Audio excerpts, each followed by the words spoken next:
Does Monique want to ask that directly? Can you hear me? Yes, we can. Yes, indeed. Oh, perfect. Thank you for the amazing feedback. I was wondering, what happened with the fundamental rights impact assessment, if in the cases of Annex 3, that this can be like they can nudge companies to do by default the fundamental rights impact assessment, and what equality monitoring bodies can do to nudge companies to do by default fundamental rights impact assessment. Let's say, reframing my question, Annex 3 to be like a way of companies, they are forced to do fundamental rights impact assessment, and then equality monitoring bodies can use this to nudge companies to do fundamental rights impact assessments in further cases. Thank you. Thank you for that lovely question.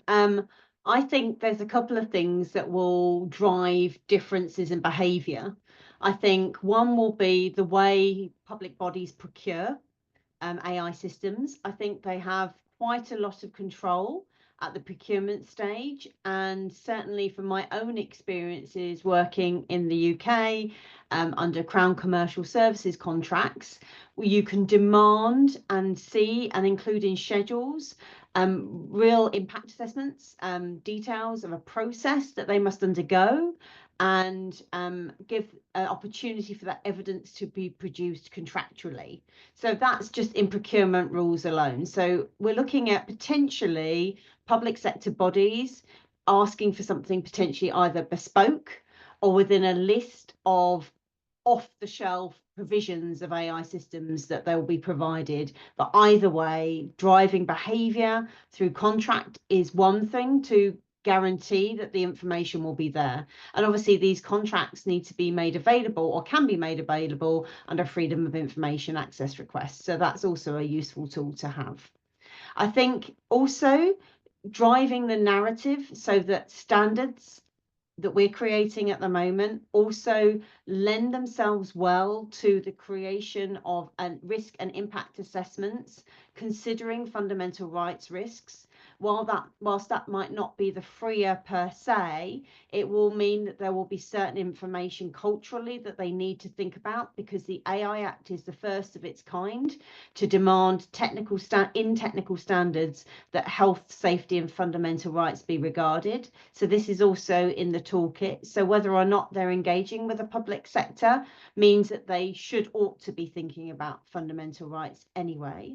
But when they do engage with a public sector body, and the public sector body is deploying the AI system, we know that it also says in the Act that the public sector body who's deploying may rely on the impact assessments previously performed by the providers if they're appropriate and consistent. So I think there may well be some cultural changes, behavioural shifts there, because it may well be too costly for a deployer who's a public sector to do these fundamental rights impact assessments. They may well think what information they have available to them and the expertise needed to interpret that information will be too much for them to undertake. So I think there's some real opportunities there in the culture of what will ensue and the power public sector bodies play in this ecosystem, because many of the big tech organizations do rely on the consistency of public sector contracts to keep them afloat and keep them very much in business.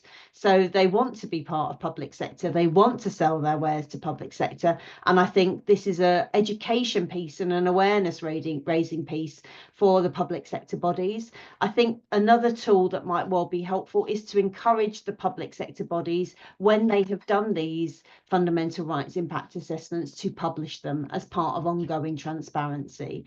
It may not be appropriate that the whole thing is published. I appreciate there will be some confidential information, some trade secrets that may well need to be shared for the level of interrogation that will be required, but there can be high level information that can help be further transparent if encouraged to publicize. So I think the current mantra or the current thinking is that fundamental rights impacts will be published by public sector bodies, but that isn't necessarily 100% given.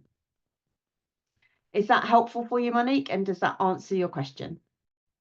Thank you. Yes, I was actually referring to Annex 3, which is not the engagement with public sector, but like in healthcare, for example. My concern is, for example, in the case of recruitment that is out of the scope of the UI Act to enforce the fundamental rights impact assessment. So I was thinking your answer really clarifies the fact that most companies, they provide services to the public sector. So wherever field they are providing services, they will need to comply, and then it would be easier for them to also do this with also private companies. Thank you so much. It will certainly be a requirement from the public sector body to have the necessary information.